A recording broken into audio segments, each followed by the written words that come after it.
Hey, Ticket Squad. This is Tickets Please Reviews with a look at the 2023 biopic film, Maestro. It stars Bradley Cooper as Leonard Bernstein, Carey Mulligan as his wife Felicia, and co-starring Matt Bomer, Maya Hawke, and Sarah Silverman. It is also directed and written by Cooper. The last time he did this was his 2018 debut remake of A Star is Born.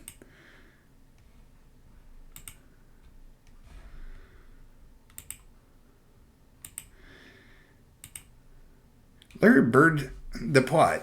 Leonard Bernstein, played by Cooper, of course, makes his debut in short notice with the New York Philharmonic and breaks out in a big way. Although he's dating David Oppenheimer, which is Bomer, he falls for actress Felicia Montealegre Mulligan at a party and ultimately marries her. Although he's supportive of her career and has a happy family, his drinking and dances with other men threaten to sever their marriage as fate throws some more curveballs on their lives. Let's start with the good. The chemistry between Bradley Cooper and Carey Mulligan is solid.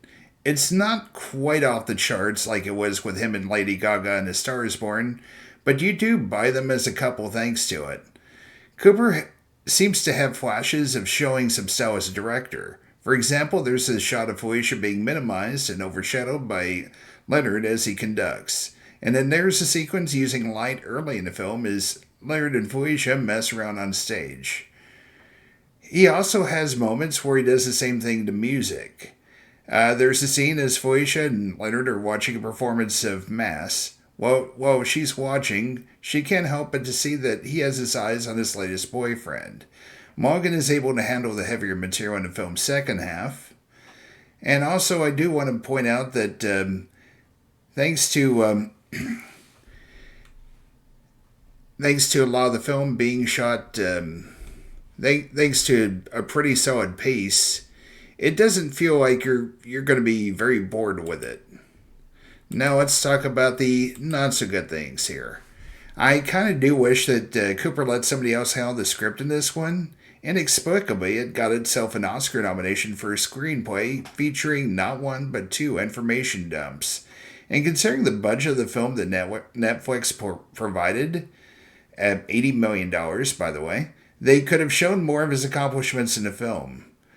I mean, if they could afford a Tony Mansion featuring an outdoor swimming pool, they could have showed him creating West Side Story.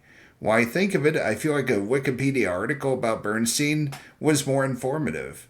The crux of the film appears to be, although his marriage served as an emotional backing of Leonard Bernstein in his life, he couldn't quite give up men. As a result, Maestro lacks depth and feels too shallow for its own good, as the highlights of his professional career get shorted in favor of the drama in his domestic life.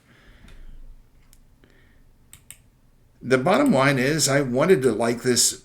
The flaws of Maestro are pretty significant and at times threaten to overshadow the highlights of the film. I really wanted to like it because it is my first Best Picture nominee for 2023 after all, and I only found it was good enough for a C. It turns out I found Maestro only enough to be Minstro. What are your thoughts on the film? Leave a comment below the video, pound the sub button, and spread the word. This is Tickets Please Reviews, and the booth is now closed.